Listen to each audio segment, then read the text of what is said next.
Hi everybody. Michael Roberts invited us to make some grow boxes today.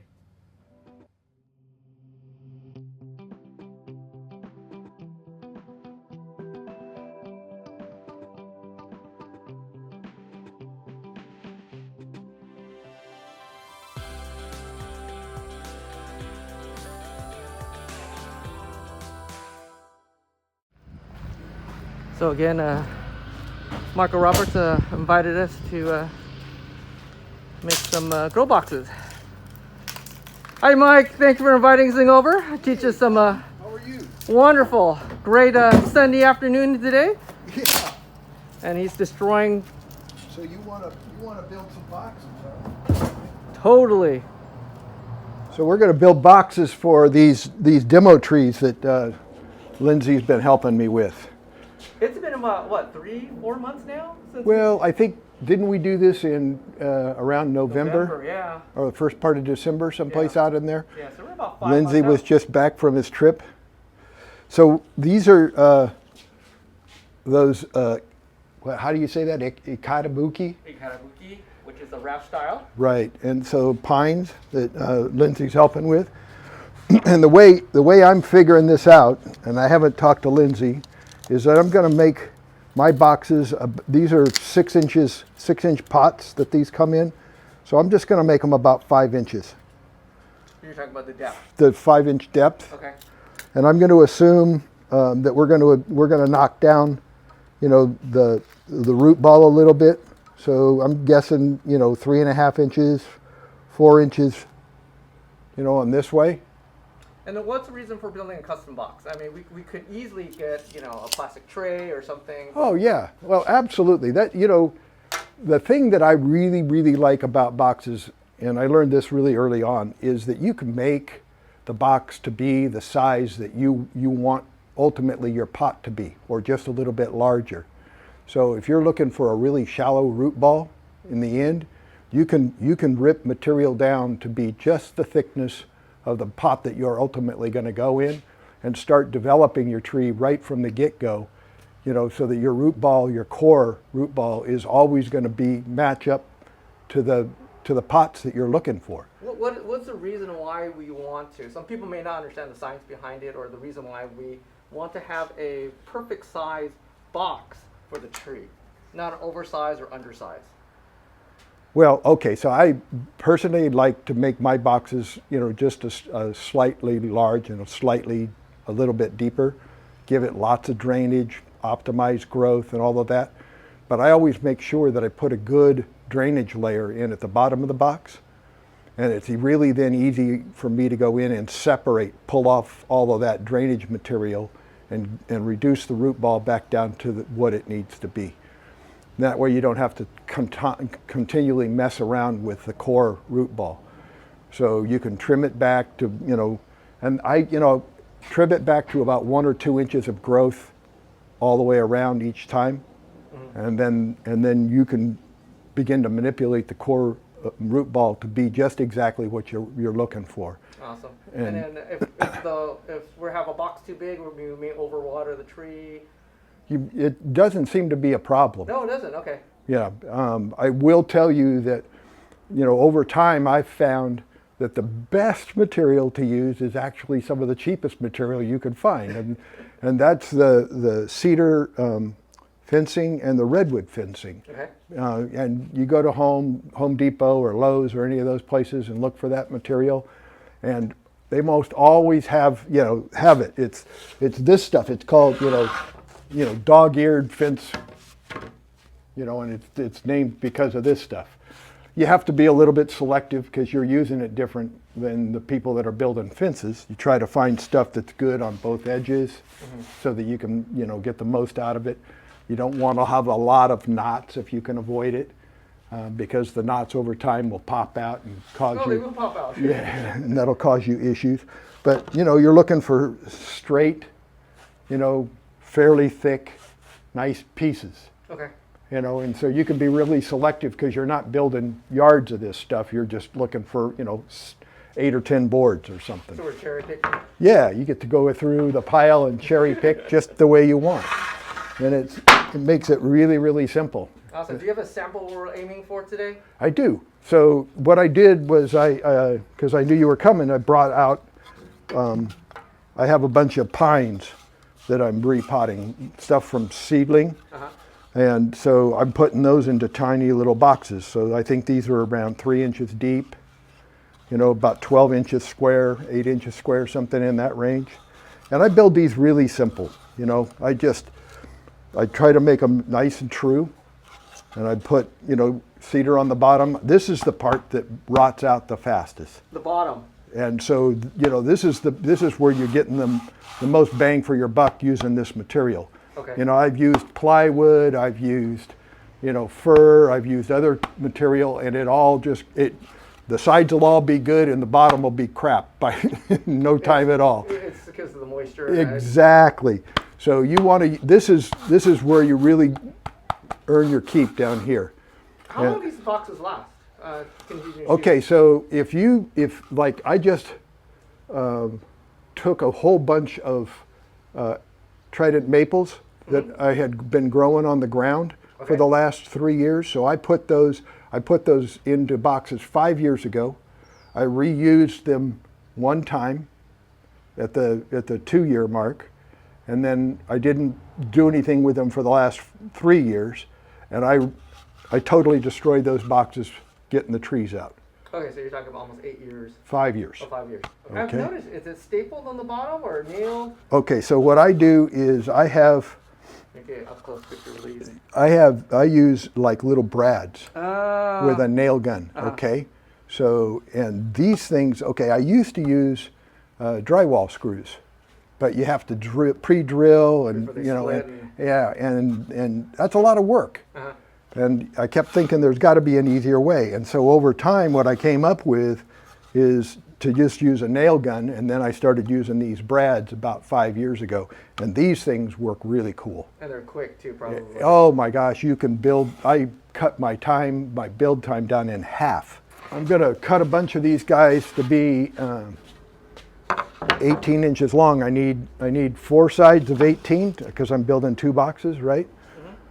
So we're gonna do that first. So I'll put a clean cut on this end. You know, Right. coffee.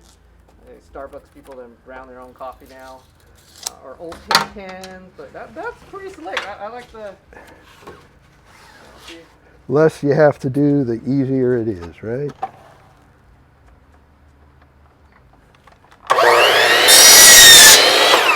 so you're cutting clean ends at 18 inches on the sides here. Yes, sir. We are.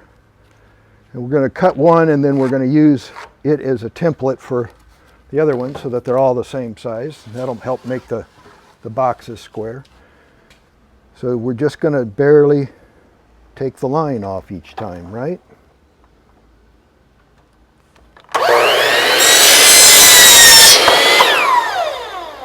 Does that one have a laser level? Yeah, it does. Is it effective or? Yeah, you know, I don't think those are all that's cracked up to be. There you go. I'm kind of old school. Eyeballing it, you know where the blade is. I think those are mostly for construction guys that are cutting off, you know, 18-foot 2x4s for roof rafters and things. You know, if you're a little bit off, it's no big deal, right?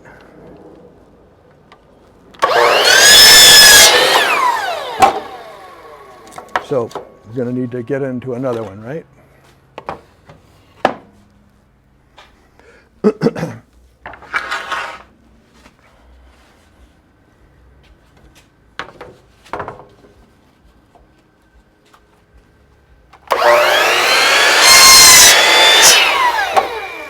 Why did you cut off the end? Just if anybody asks. It's not square. Oh, okay. I You know, they've been laying out someplace, and I can tell you that the guys that make this stuff for Home Depot and Lowe's, you know, they're not horsing around. They're making fencing material, and so it varies a lot in width, in thickness, in and in the way they're cut. this is why we cherry pick, right? You cherry pick for a reason, and and over time, you know, it will. It doesn't seem like a big deal, but when you get ready to try and put one together, the more similar the pieces are, the easier it is. The more production line you can make it. Okay, so those pieces. Next up are the 10-inch side pieces. So we'll just start, and we need another 4 of those.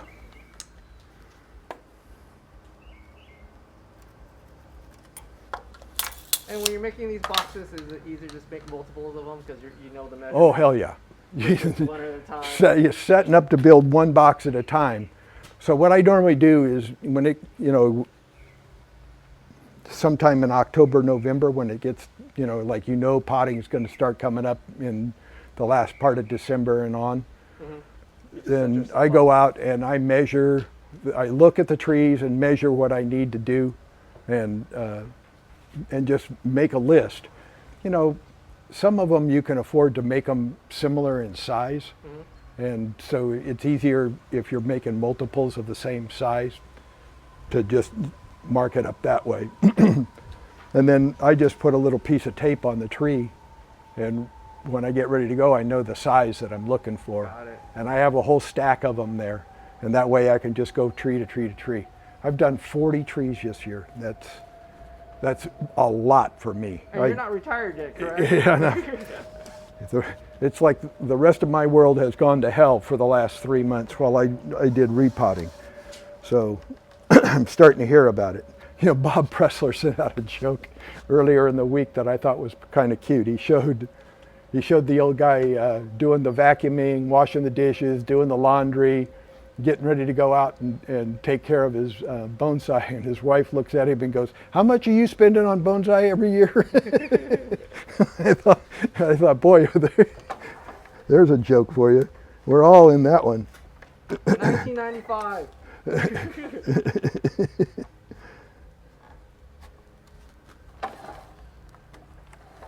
All right.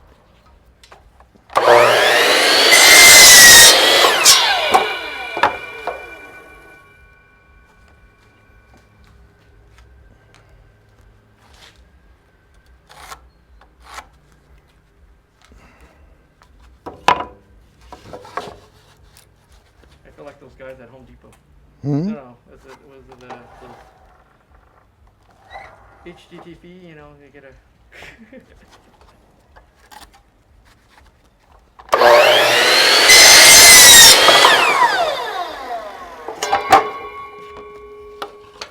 That we have to do is figure out the length of the bottom pieces, right? Okay, how do you figure that out? Or is the best way to figure that out? You've done. So there's 2 ways to put these things together. Let me show you something.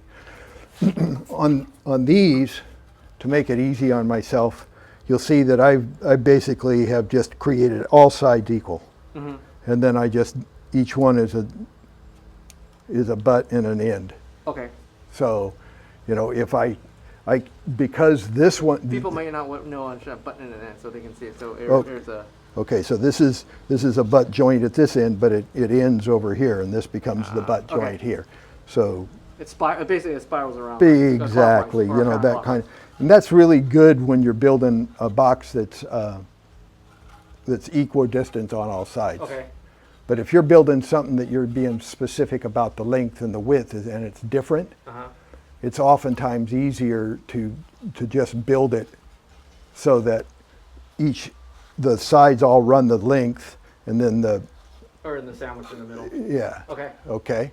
And so because that's the way we're going to do this one. Okay. So you basically do a dry layout or dry fit? Yeah. So I just, you know, because I know that we're going to go like this. Is there any structural advantage of doing that way versus doing the other way when every end is the butt and every end is the end? I don't know. I mean, we could do it this way.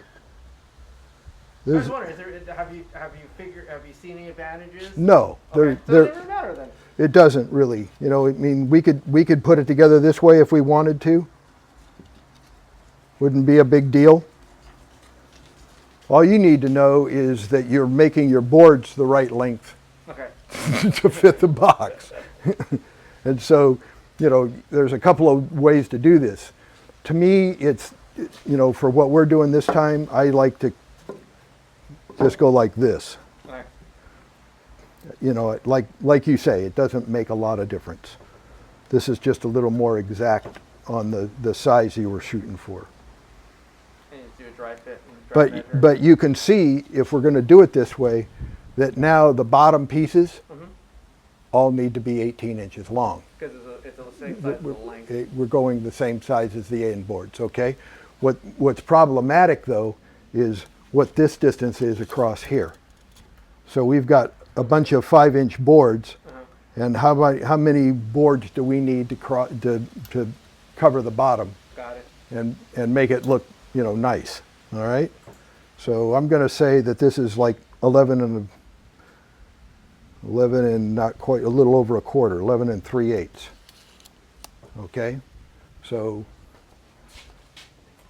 And do you put holes at the bottom for drainage, or? Oh, absolutely. So, and that depends on the size of the box and you know where you're at with the tree. So I always kind of wait and drill those at the end.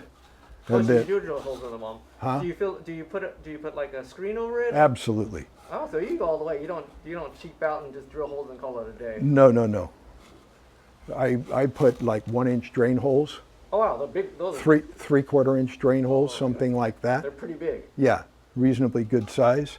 And then I put a little piece of screen over it and use like a little swing line stapler.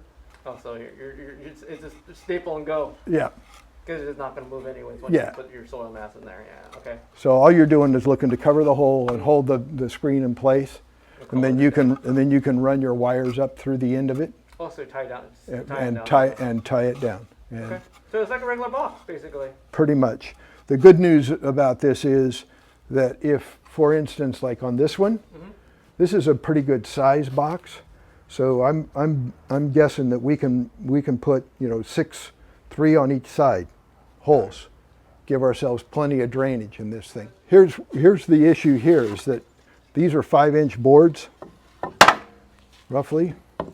Big old gap down the middle. And so we're going to end up with a little bit of a gap that's going to be kind of awkward. So we need some like 1-inch material to fill that hole out. One of the things that when you get done, there's always material left over. And what I like to do is I like to bundle this stuff and tape it together really well, particularly when it's wet like that, and if you just bought it and it's all wet. So if you tape it all together nice and tight and stand it up someplace, It keeps it straight. it keeps it straight. And you When don't have to so warp it. Yeah. exactly.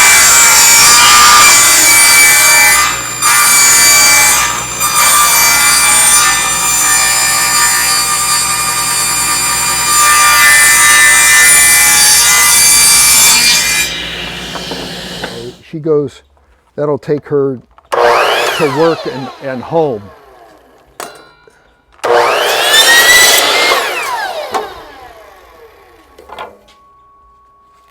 Yeah, I was looking at a Tesla truck. Oh, that's a nice deal.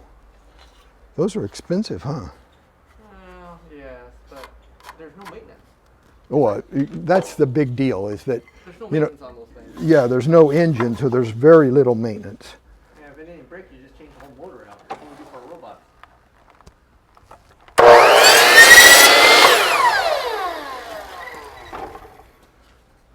Okay, so now we've got options.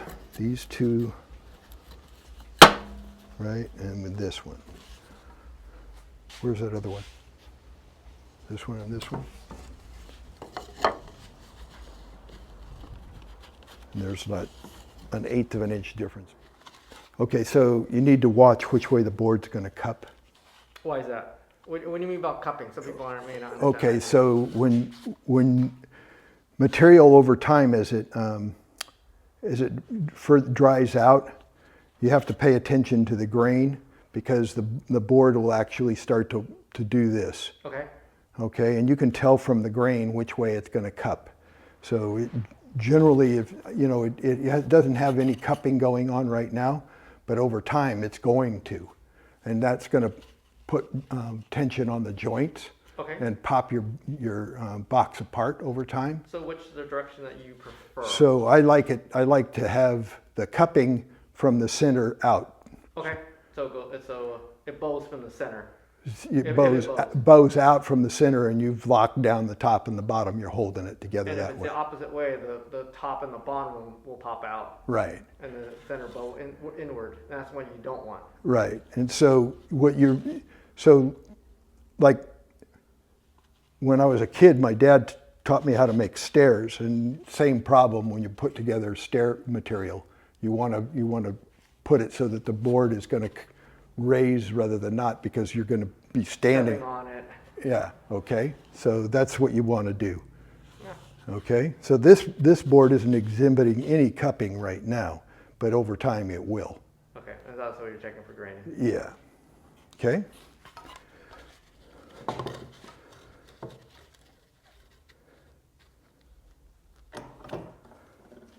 Does it matter what type of size of vise you use, or just? I don't think so. To be truthful with you, these were a couple of cheapies that I got at, like Harbor Freight when back in the day when that place was just open, and I don't think I paid more than $10 a piece for them. I think the middle is worth more than $10 a piece now. And the deal is that all you do is bolt it down really good to a solid table. And then you're off and running. And then, loosen it up and set a square in there and tighten them down so that they're nice and square. And then, you're locked and loaded. It gives you a lot of flexibility. Instead of having another hand helping you out. Nail gun, and off we go.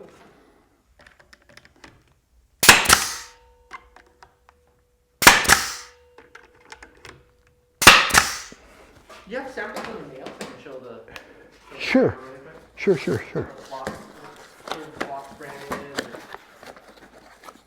I mean, whoever you buy the gun from has their own staples, but it's.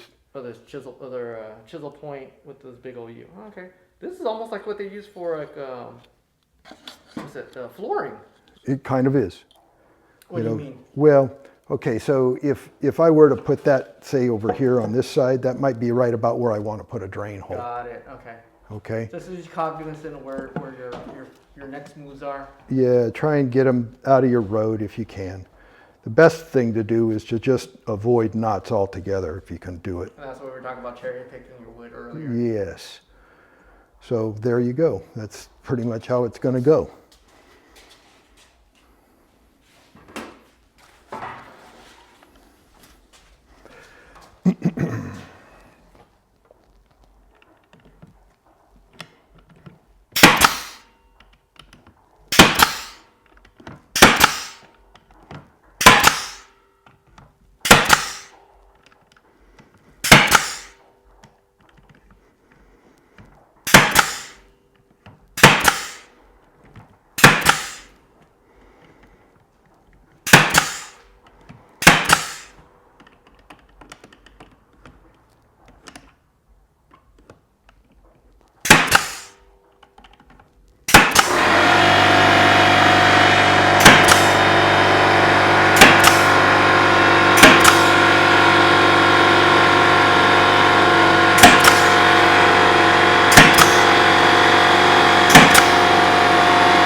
Like that.